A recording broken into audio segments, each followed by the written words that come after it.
Welcome to A edu.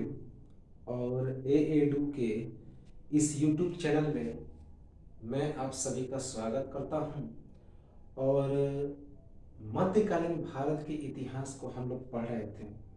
और मध्यकालीन भारत के इतिहास में हम लोगों ने पिछले वीडियो में मोहम्मद गोरी की चर्चा की। और मोहम्मद गोरी के बाद आज हम लोग देखेंगे कुछ इस्लाम धर्म के बारे में, छोटी सी चर्चा होगी।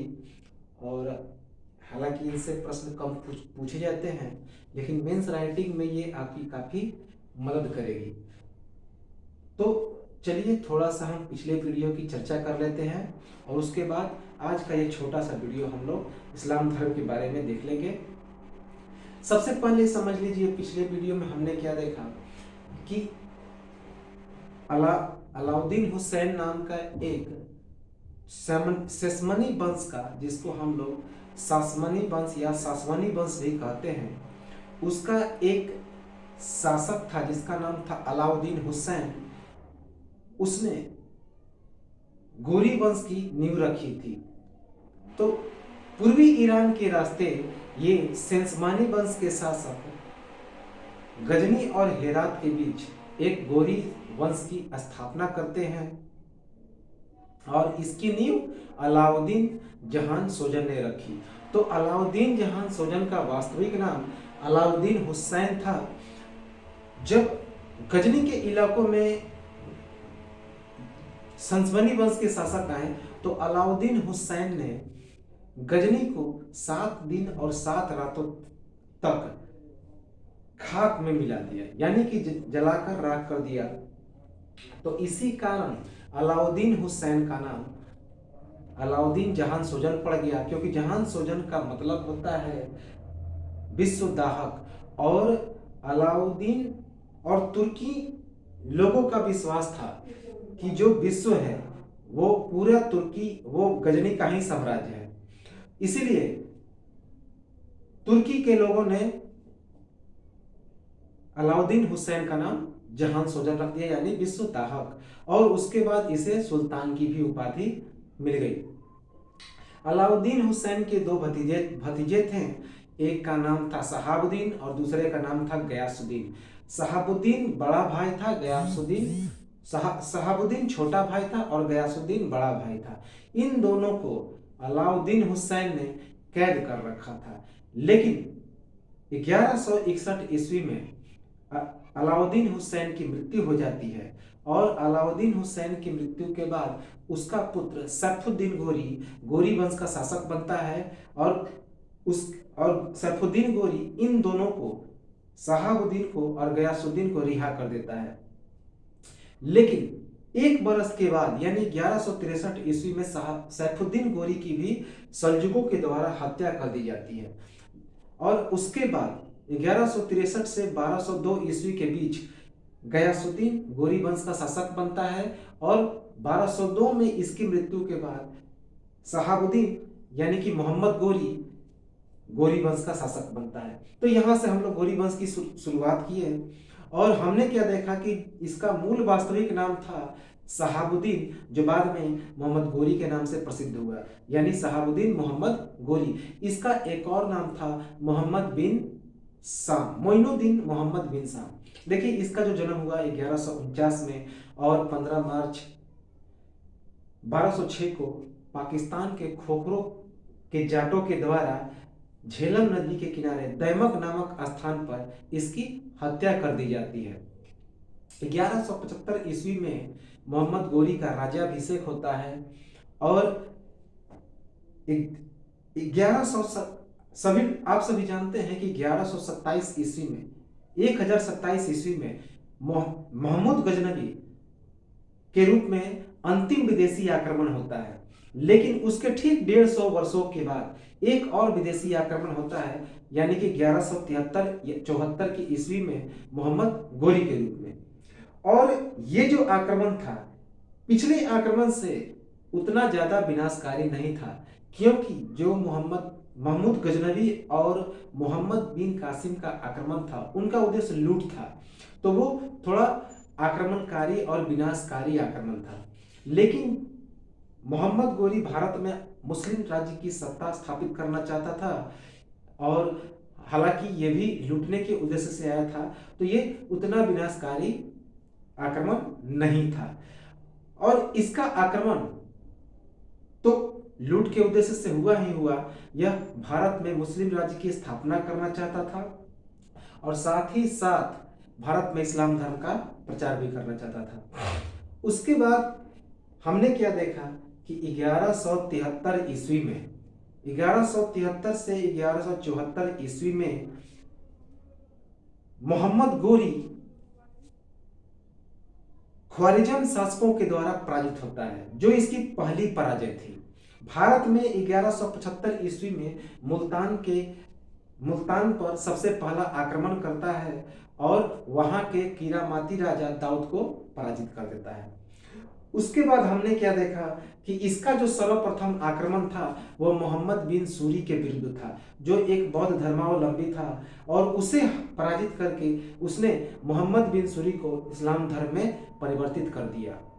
इसके बाद हमने देखा कि 1191 में इसकी युद्ध तराइन की प्रथम युद्ध पृथ्वीराज चौहान के साथ होती है, जिसमें पृथ्वीराज चौहान मोहम्मद गोरी को पराजित करता है और बुरी अवस्था में घायल होने के बाद मोहम्मद गोरी को उसका एक प्रमुख गुलाम जिसका नाम था कुतुबुद्दीन ऐबक, वह उसे लेकर भाग जाता है और उसकी जान बच जाती है।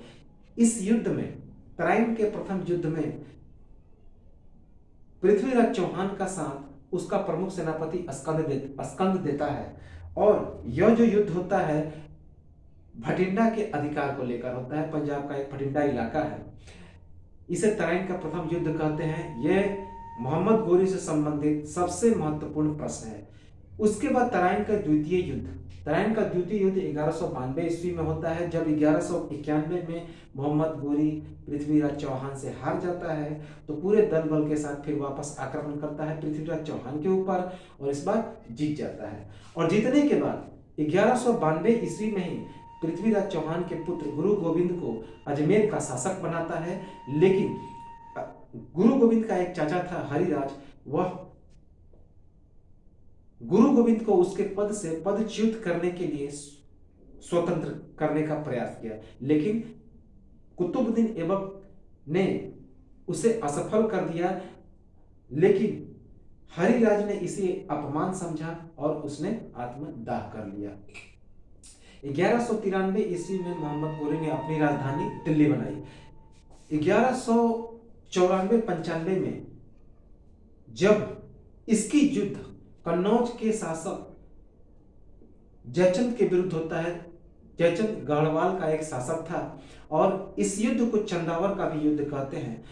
यहाँ पे उसने गढ़वाल शासक को पराजित किया और पराजित करने के बाद यह गजनी चला जाता है। गजनी जाने के बाद एक सिक्का चलाता है जिस पर लक्ष्मी देवी की मूर्ति बनी हुई होती है और उस पर अपना नाम अंकित करता है मोहम्मद बिन साम, जो यह विजय की खुशी में करता है।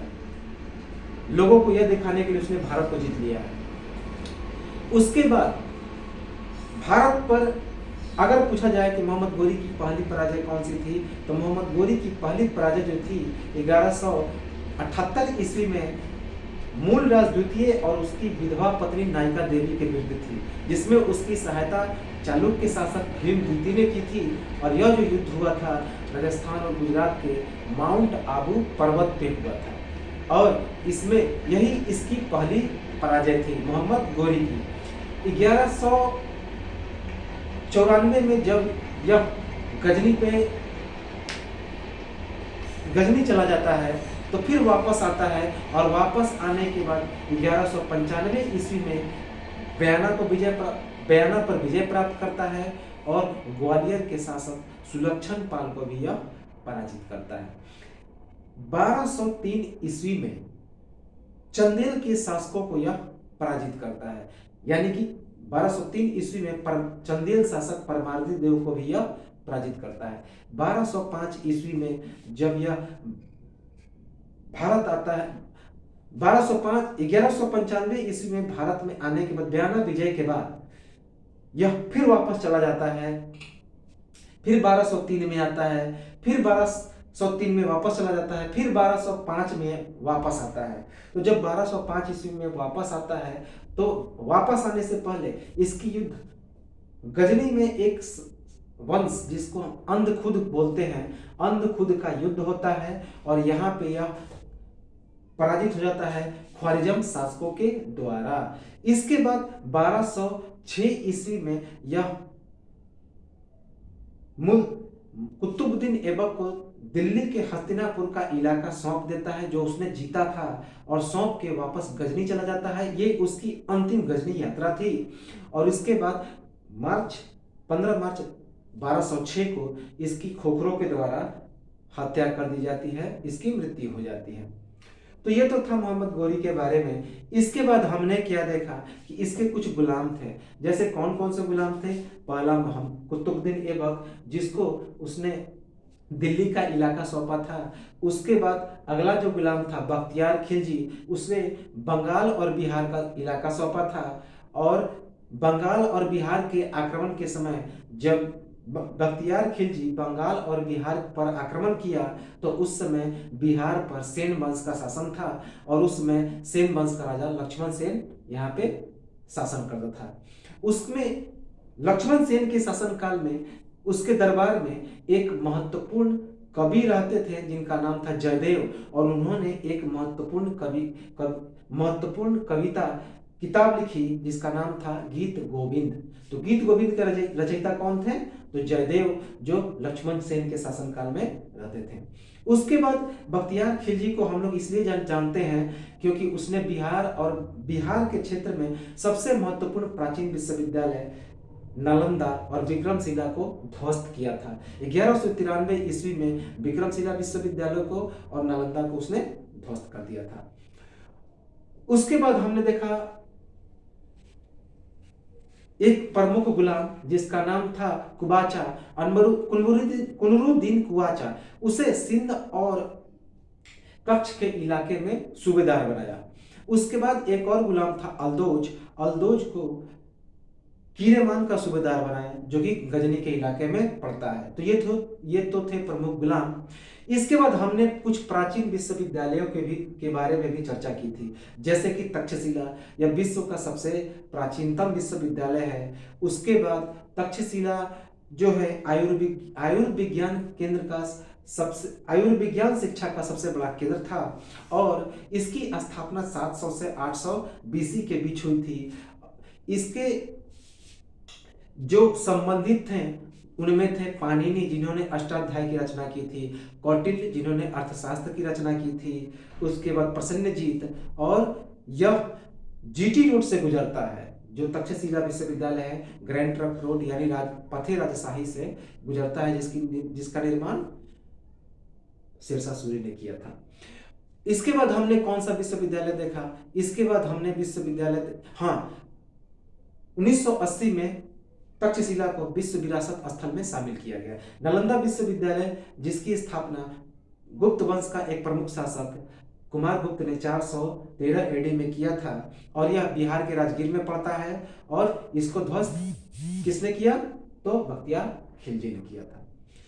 नालंदा विश्वविद्यालय बौद्ध शिक्षा का एक प्रमुख केंद्र था। उसके बाद हमने देखा विक्रमशिला विश्वविद्यालय के बारे में जो बिहार के भागलपुर में पड़ता है, और यह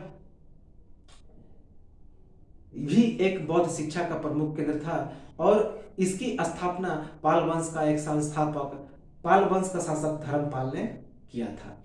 इसके बाद हम लोगों ने इस 1193 में बख्तियार खिलजी ने इसे ध्वस्त किया था। इसके बाद जो हमने देखा वो वल्लभी विश्वविद्यालय के बारे में चर्चा किया जो गुजरात के सौराष्ट्र के इलाके में है, और वल्लभी विश्वविद्यालय से संबंधित जो चीनी यात्री था उसका नाम था इसिंग, और यह भी एक बौद्ध शिक्षा का प्रमुख केंद्र था, और यह प्रशासनिक शिक्षा का भी एक सबसे महत्वपूर्ण केंद्र माना जाता था।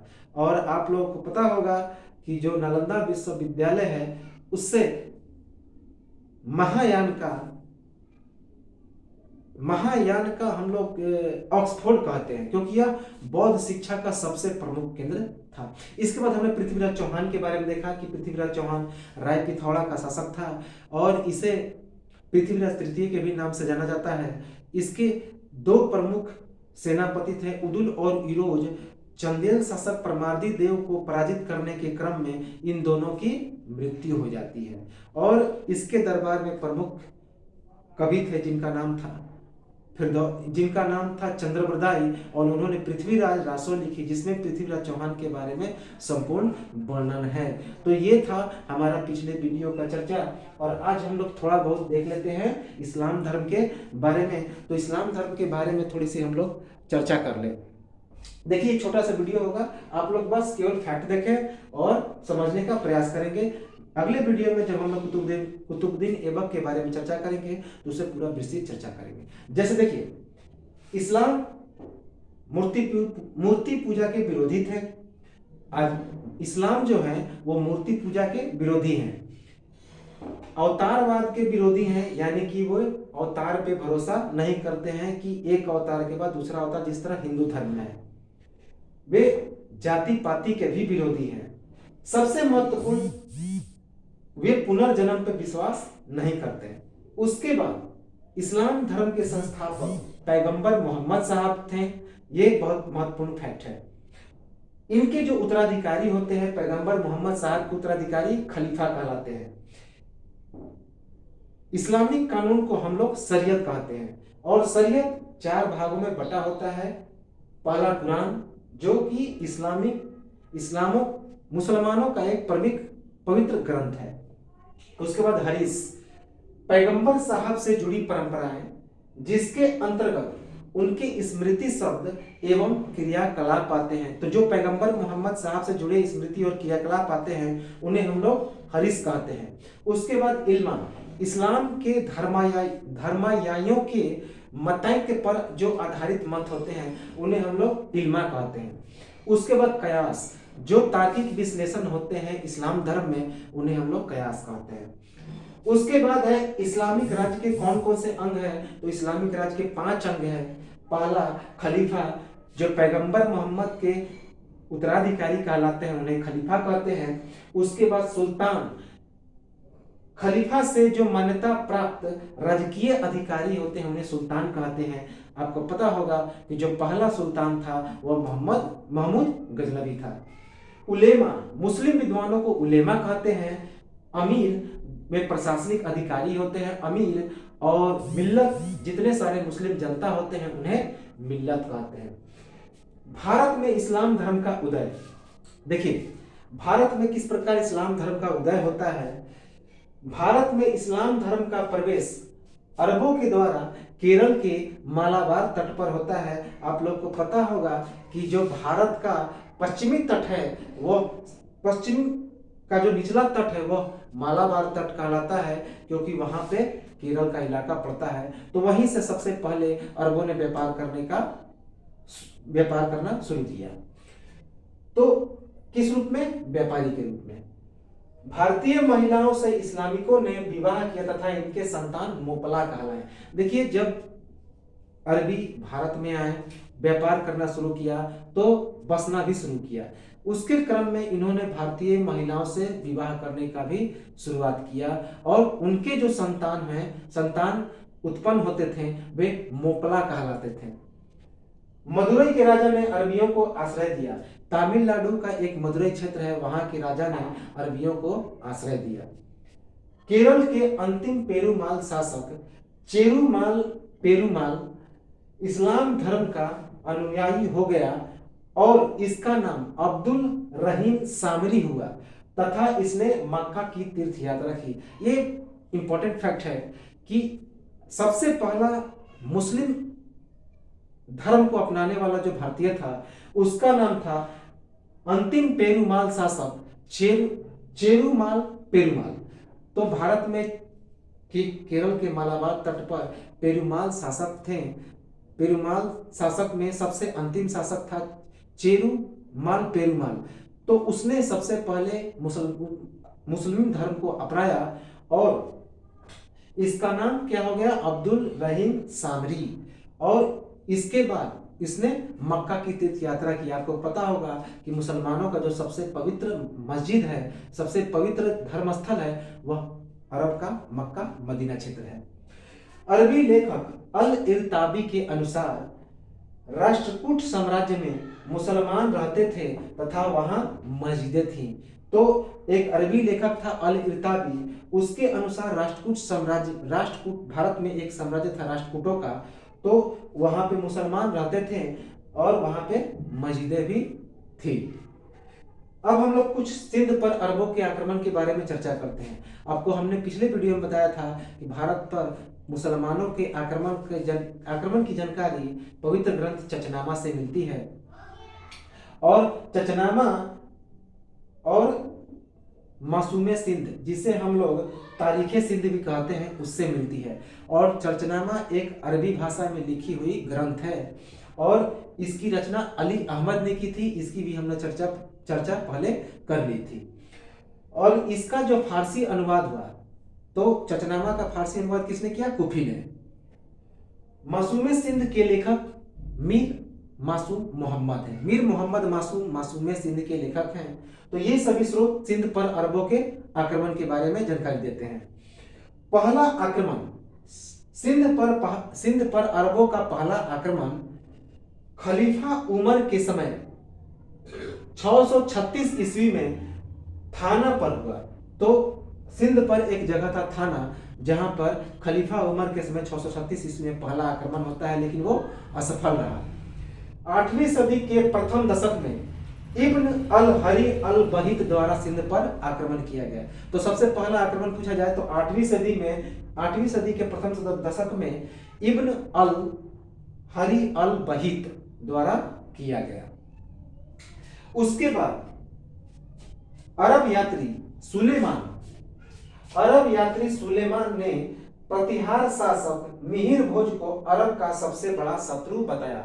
देखिए, मध्य प्रांत में गुर्जर प्रतिहार वंश का एक शासक था मिहिर भोज, तो उसने अरबों के आक्रमण को रोका था। इसीलिए एक अरब यात्री था सुलेमान, उसने गुर्जर प्रतिहार शासक मिहिर भोज को अरबों का सबसे बड़ा शत्रु बताया। अरबवासी कश्मीर से आगे नहीं जा पाए, क्योंकि कश्मीर के राजा ललितादित्य ने उसे आगे बढ़ने से रोक दिया। साथ ही साथ गुर्जर प्रतिहार शासकों ने भी उसे आगे बढ़ने से रोक दिया। मुल्तान के बाद अरब आक्रमणकारी आगे नहीं बढ़ पाए, क्योंकि कश्मीर के ललितादित्य ने अरबों को पराजित किया तथा 725 ईस्वी में गुर्जर प्रतिहार एवं चालुक्यों ने भी अरबों को पराजित किया। तो ये तो था थोड़ा सा फैक्ट। अब हम लोग जल्दी चर्चा कर लें, क्योंकि इस चीज को हमने पिछले वीडियो में चर्चा कर ली थी। सिंध पर आक्रमण के प्रभाव। तो सिंध पर अरबों के आक्रमण के कौन कौन से प्रभाव पड़ते हैं, इसकी चर्चा कर लें। राजनीति पर कोई प्रभाव नहीं हुआ। अर्थव्यवस्था में कई जगह सकारात्मक प्रभाव दिखे, क्योंकि व्यापारिक वर्ग आ गए तो व्यापार का विकास हुआ, तो अर्थव्यवस्था में सकारात्मक प्रभाव पड़ा। सिंध के इलाके में खजूर की खेती को बढ़ावा मिला, ये हमने पिछले वीडियो में देख चुका है। भारत अरब के बीच व्यापारिक संपर्क में वृद्धि हुई। भारत एवं अरब के बीच विचारों का आदान प्रदान हुआ और भारत इस्लामिक विचारधारा से परिचित हो गए। कई सारी भारतीय पुस्तकों का अरबी में अनुवाद किया गया। बगदाद में बैतुल हिकमा पुस्तकालय की स्थापना हुई। तो याद रखेंगे, भारत पर अरबों के आक्रमण के बाद भारत की कई किताबों का अरबी में अनुवाद किया गया, और इसकी अनुवाद के लिए बगदाद में एक पुस्तकालय बनाया गया, जिसका नाम था बैतुल हिकमा। भारत से कौन कौन से लाभ हुआ अरबों को? तो सबसे पहले दशमलव पद्धति, पाई पद्धति, त्रिकोणमितीय सिद्धांत, ज्योतिष सिद्धांत, भारतीय चिकित्सा, और ये सब यूरोप तक प्रसार हुआ। ये हमने पिछले वीडियो में देख लिया था। तुर्की आक्रमण के भी कुछ प्रभाव पड़े, जैसे कपड़ा उत्पादन में वृद्धि हो गया। तो मलमल जो है, भारत के वस्त्र उद्योग में मलमल जो हम लोग जानते हैं कि मुलायम कपड़ा होता है, वो सब तुर्कियों की देन है। राजपूत सामंतों का ह्रास। तो तुर्कियों ने भारत में राजपूत शासन या फिर सामंती शासन को खत्म कर दिया, जो हम लोग आगे वीडियो में चर्चा करेंगे राजपूतों के शासन को, जब हम लोग पूर्व मध्यकालीन भारत की चर्चा करेंगे।